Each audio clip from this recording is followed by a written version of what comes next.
Oh my gosh, done. Oh, and I got a headache that started. It's just, I don't know what the headaches are about.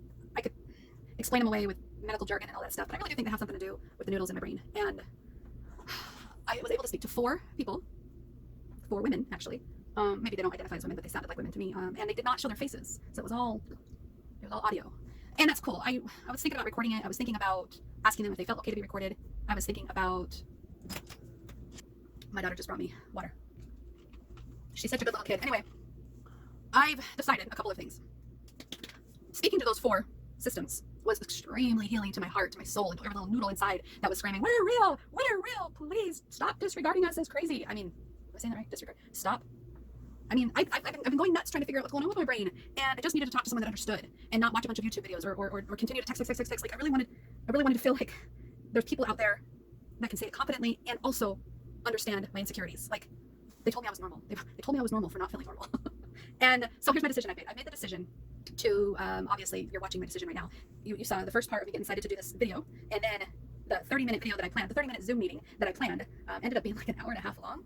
Yeah, I think that's how long it was. I think we just continued talking, and we just kind of lost track of time.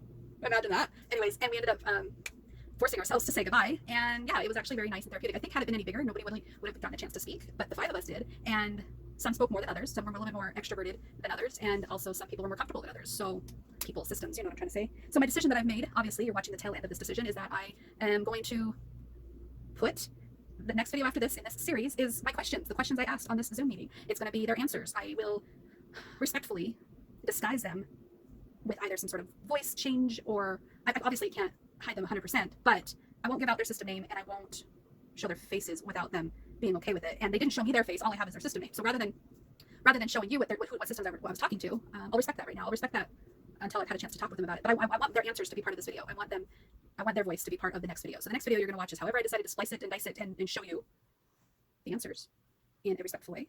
Because I want to do more of these. I want to do more of these Zoom chats. I want to do more of these validation healing things. I honestly feel like it's like a support group.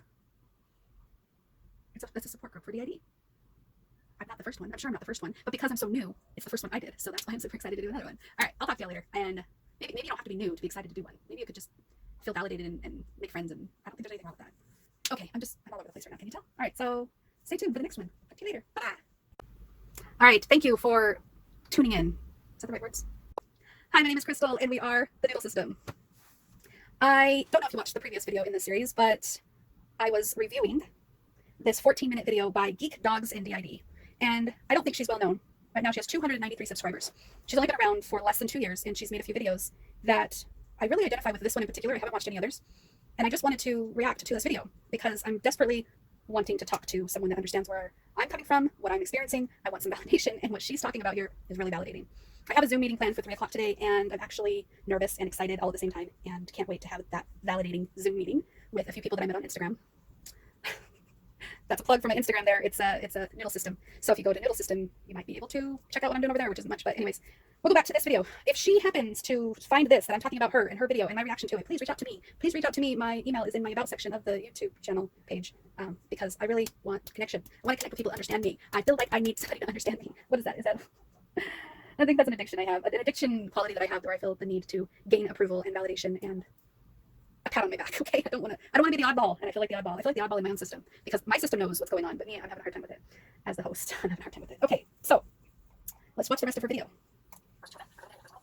I sped it up really quickly so that we didn't have to spend 14 minutes listening. I'm reading the transcripts as she's talking, and she says that there's people out there that try to emotionally blackmail her, and she doesn't quite understand it when they do that, because to her it's not logical, which I've had people do it both ways, and depending on what noodle is fronting, because I do switch once in a while, depending on the person or depending on the situation or just depending on me. Sometimes I'm on vacation and another noodle is fronting. Sometimes I do take things extra personal, and sometimes I'm so disconnected from that personal noodle that I have absolutely no idea why I would take anything personal. So I do think it has something to do with the different noodles that are fronting. So I really identify with her saying that people will try to emotionally blackmail us, and sometimes it works, sometimes it doesn't. But when it works, it's vastly different from when it doesn't. It's not just a kind of sometimes all the time or in between stage. It's either or this. Do you know what I'm saying? Am I making any sense? All right, let's watch some more.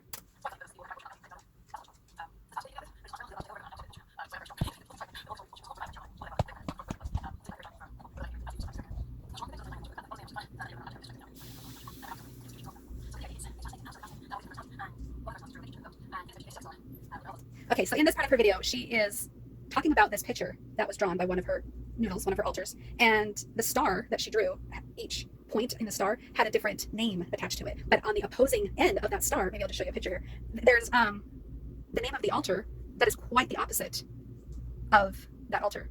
And I related to this little picture so much, it was so validating to listen to what she was talking about, that I can show you what I did just yesterday. I'm going to show this to my therapist.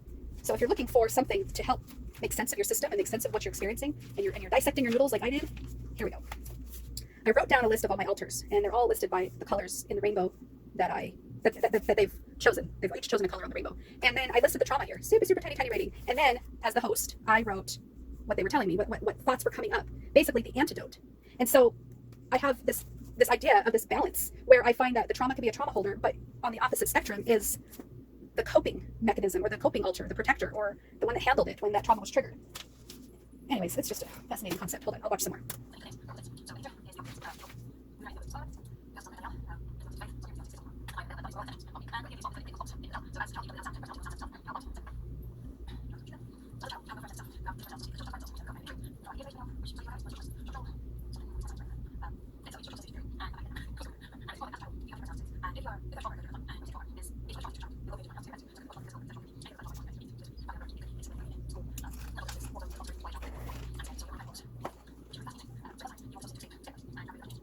All right, so she's talking about any type of trauma in the childhood could create this fragment in your mind as a child that your mind escapes to. And this is very common for children to do because they enjoy imaginative play, and they enjoy, imaginary friends, and they enjoy pretending and make-believe and stuff like that. So it's very common to go into another world as a child, right? And then at some point, you become a fully functional adult or teenager, really preteen, right? When all of your fragments kind of join together as this one. And if you notice, sometimes sometimes your imaginary friends go away at that age, or sometimes the imaginative play is not as strong, or that extra world that you're in is not as enjoyable. But when you were disassociating as a child, it's really easy to tap into, right? So I think it becomes a dysfunction when you get to this place in your adult life and you continue to disassociate. You can continue to go to a place in your mind where your mind is protecting you from stuff you don't want to deal with, and and something else protects you. Of course, I'm not the expert on it. I'm just speculating right now. Basically, what I'm saying is, I recall imagining myself going to different places and doing different things as a child, as a robot, or as a time traveler, or as a hero that needed to save the day, and it was always in some capacity to help me deal with the troubling moment that I was in at the time. Whether that be a traumatic moment, I didn't think of it as traumatic as a child. I thought of it as, well, I can't fall apart now, or I can't cry about this now, or I'll get in trouble if I say anything. I'll get in trouble if I'm not strong. I'll get in trouble if I scream or cry or get angry. So I'm gonna put on this mask now. I'm gonna put on this hat. So I did. I put on a mask, or I put on a hat, or I put on an imaginary costume, and I disassociated to a place that was more comforting. Now, if that is not d.i.d. because I didn't involuntarily do it, like I remember purposely doing it, what if that's the fundamental difference between OSDD and d.i.d.? I didn't disassociate and become a different persona because it just sounded like fun. I did it to deal with what I was going through. And just because I was co-conscious doesn't make it invalid. And now as an adult, as I'm trying to figure out what's going on with myself, and I notice myself disassociating and seeing myself as these different characters that are confronting with me and in the passenger seat with me and influencing me from a mental health perspective, what if that's what I just need to do right now to help me with the situation that I'm in? What if I'm really not all that? What if I'm not really all that crazy? What if this is the way I'm having to protect myself by separating me from what's troubling me? Yeah, I guess that brings me to my point is, am I further fragmenting myself? Is my brain further fragmenting because of what's going on with me today? This has been a long enough video. If you want to watch my reaction to this video on the next one, please follow. I'm going to try to post these every day. And I hope that Geeks, Dogs, and d.i.d, I guess Danny, will reach out to me because I really do appreciate her sharing her experience. And I really can't wait to speak to more people who would like to share their experiences. Because I really just want to learn and understand this from as many different points of view as possible. All right, thanks again. I'll talk to you later. Bye. Hi, this is Crystal, and we are the Noodle System. Hi, so I don't know if you're watching. I don't know who's watching. But if you saw the first 2 episodes of this series, I am reacting to videos that are validating to me. And the first video that I'm reacting to, well, I guess it might be the second if you watched the Mike Lloyd one from a couple days ago. Mike Lloyd was really validating. I really appreciated that. But anyways, this one here is by Geek, Dogs, and d.i.d. She says something really awesome towards the end, so I'm watching it again, and I'm speaking whatever's coming up for me. And it tends to be that the videos get too long and I need to cut it off and start another one. So we're on number 3. So if you've reached this one and you have not watched the first 2, go watch the first 2 or go watch them afterwards. I don't really care which order you go in, but I just want to get through this video without too much trailing off in thought. But I want to get down to business. Hold on one second. Let's watch this, okay?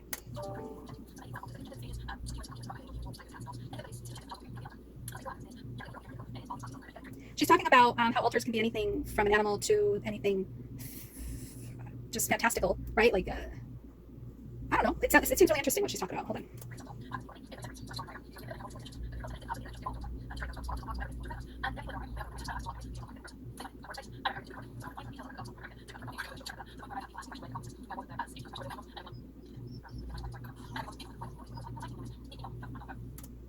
So the part that she just said right now was about someone expecting her to know the answer to something, and they're all, oh, come on, don't you know it, don't you know it? And she's all, I don't know it. I mean, maybe the sciencey part of me knows it, but not me that knows it.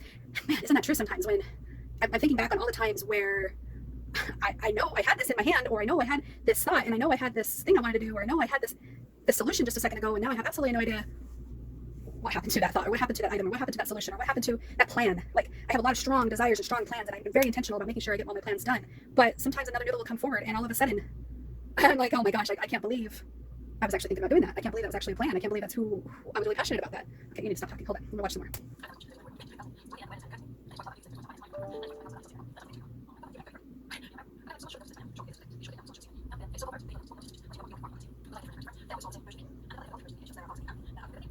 Okay, so the next part that she's talking about I found super fascinating, because if I was to go ask my neighbor friend if she's ever noticed different parts about me, she probably would say yes, because I don't value her opinion and friendship as much as I might somebody else. She's not a best friend of mine. I don't talk to her a whole lot, but she's known me for many years, to the point where I probably give her a different response every time she talks to me. So she's a neighbor first, a friend second. But if you were to talk to any of my other friends, I'm probably only one way with that friend and a completely different way to this friend. And if those two friends were to take notes and trade notes about me to each other, they'd probably find a lot of inconsistencies or conflicts. And I do find that fascinating, that it depends on which noodle's fronting and who they consider to be their friend. Whereas each of the noodles that I have, none of them really find the neighbor friend to be a great friend. Only one of them really considers her to be a friend. So anyway, I'm really getting off topic. Let's watch some more.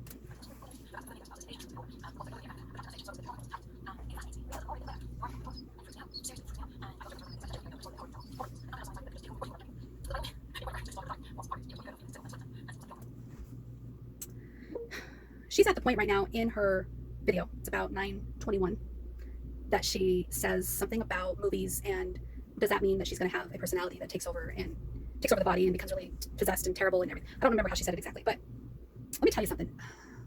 I haven't really watched a whole lot of those movies, and I'm not looking forward to watching them now that I know what they're about, because that would be a very invalidating, damaging movie out there that I really hope that can be shifted one day. But anyways, my point is, if I can remember my point.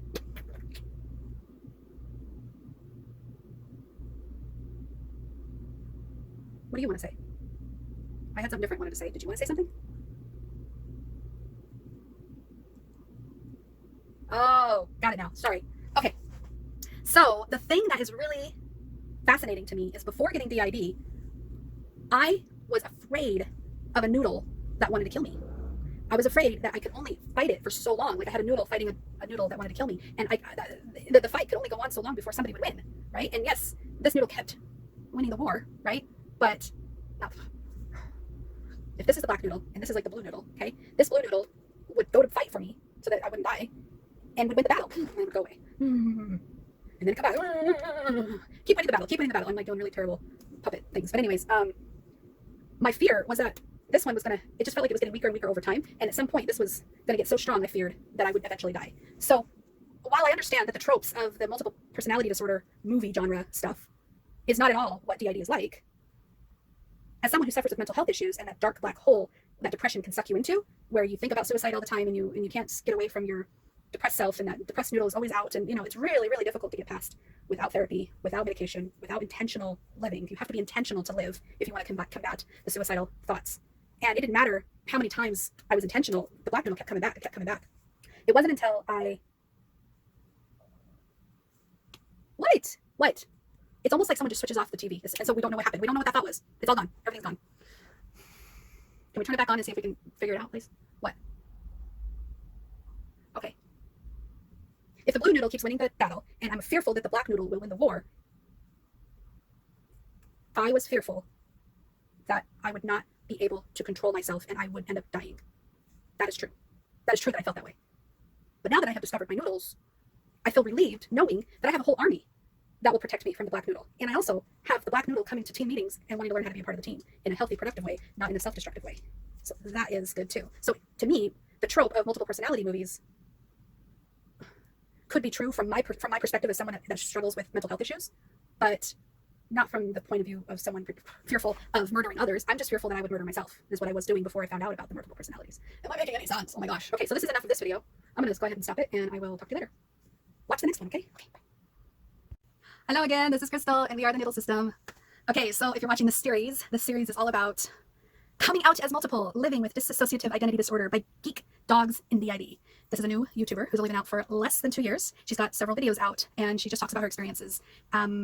Based on what I can tell, I haven't watched any other video except for this one. This is the second time I've watched it, and the first time I watched it, I was extremely fascinated with her story because it very much is similar to my experiences. And from what I understand, everyone's experience is different. And when you are first figuring it all out, it is extremely intimidating to think you need to look like this in order to be considered that. It's not something easily identifiable. So we're watching her video today, and just, I don't know, I'm just commenting on it. I've got some things I want to validate her on and also validate myself on. So I'm just reacting to her video. So I'm extremely excited to share with you my thoughts as I watch the rest of her video. Let's go.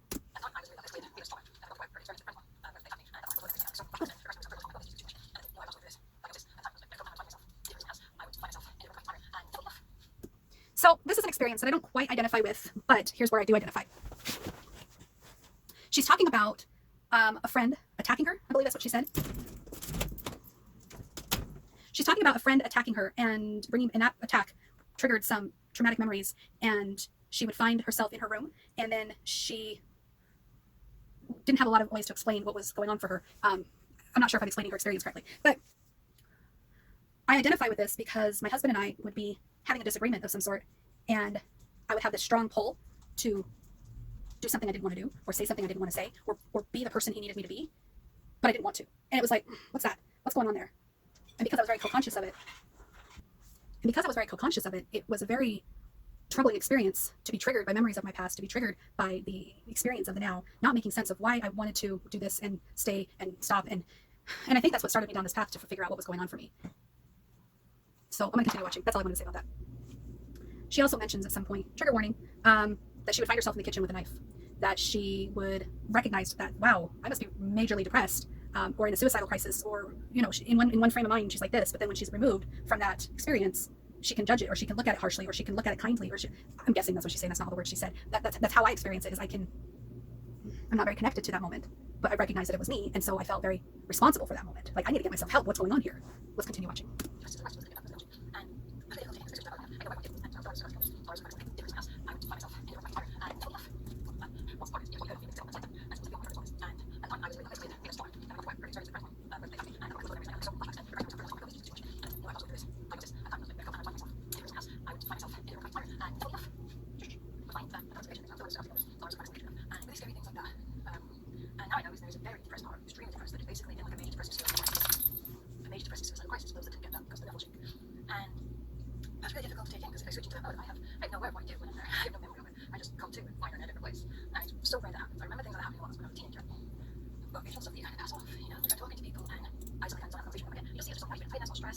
So now she's at the part where she's talking about zoning out of conversations, and she chalked it up to being stressed, or having, you know, a lot of tiredness.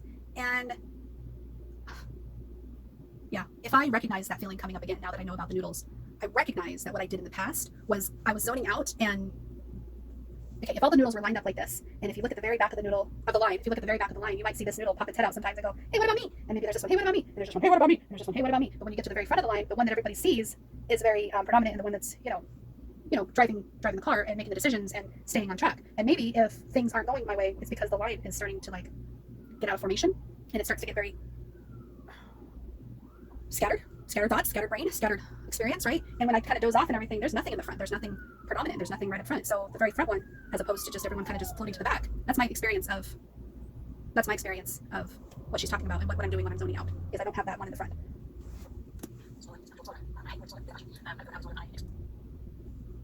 So now she's at the part where she's talking about the word disorder and how she hates the word disorder. And I completely agree. That word disorder makes you think the person with this disorder is not able to function in this world. And that's true. We do have pockets of our day where we're not functional whatsoever, but we disguise it quite well. We are so fortunate to be able to work from home right now during the pandemic, because with everything that's come to light, I don't think we'd be able to hide this very well at work. And when we were working in the office 5 days a week, there was a lot of things we couldn't hide. So there's a lot of coworkers that know way too much about us, and they know I have some mental health issues. My bosses know I have mental health issues. The HR department knows I have mental health issues. So we get to this point. Look at this. You see how I'm picking? I get a noodle that likes to pick when she gets anxious. So now she's mentioning she feels like she has all 6 episodes, is what she says, are dissociative inconveniences, is what they are. So please don't call them dissociative disorders.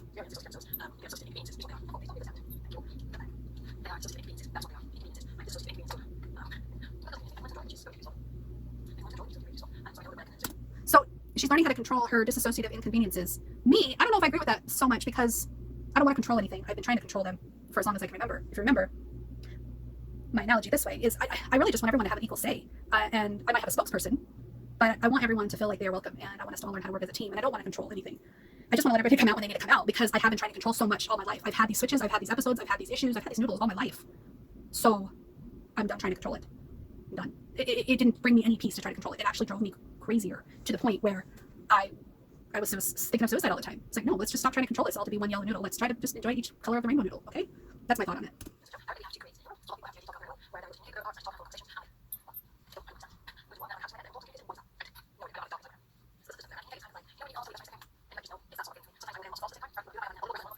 Okay, so she talks about 2 things here that I'm going to touch on real quick. She talks about the inner polylogue instead of the inner monologue. I totally understand that. That's constantly happening to me, even before recognizing my noodles. And she also talks about this inner world with the inner house and the inner rooms and stuff like that. I can identify with that, but I haven't gone so far into it, because I really want us to all learn how to work together in this world and not be so caught up on the inner world. The inner world is going to be there whether I create something or not.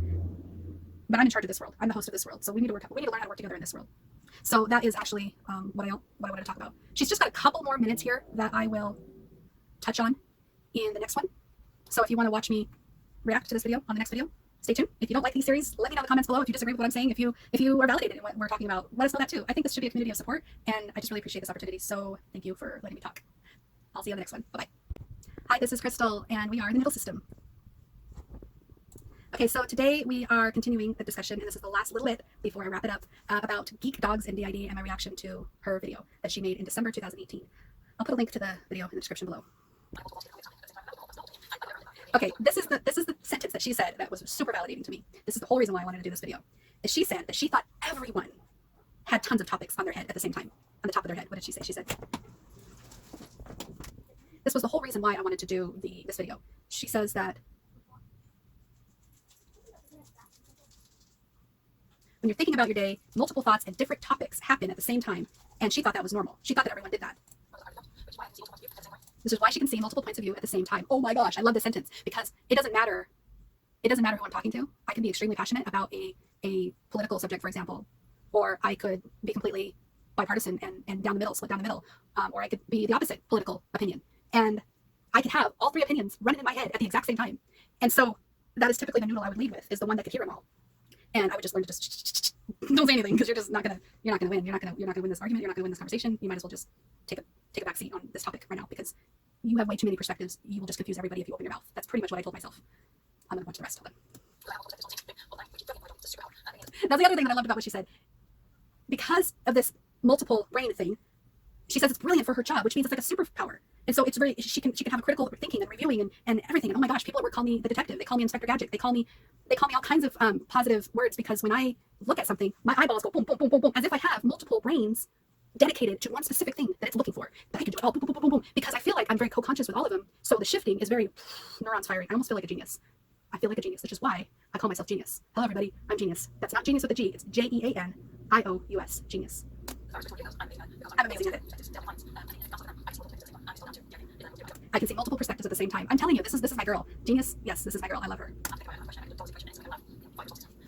Tell me the situation. I will instantly have 5 responses. That's exactly her quote. I'm telling you, if orange, that's my color, if I'm the genius of the group and I'm like the one that's fronting at the time, everyone else can feel validated in their d.i.d. experience. All my other noodles can feel validated in what's coming up for them. Me, I had a hard time accepting this diagnosis, because I can see multiple perspectives of this diagnosis, and I just sit back and go, yeah, I ain't choosing one of those, because I can hear you all. I can hear all your noodles, and I can hear what everybody else is thinking about us noodles, and I ain't gonna fight that. But you asked me to solve a problem. I feel like I can take all of the noodles' contributions and deliver them in a nice pretty package at work. Pretty much is all I can do. So maybe I'm not that great of a genius if I can't do anything more than that. But I just love the way she said this. Sorry, I'm getting off topic. I can switch depending on which one is strong enough and needed. I can, which mode is needed, which response is needed. I can switch. I really can. I can let the yellow one come forward. I can let the blue one come forward. But I'm in charge. I'm the orchestrator. I'm the host. I'm the one figuring all this out. I can do it. I got it.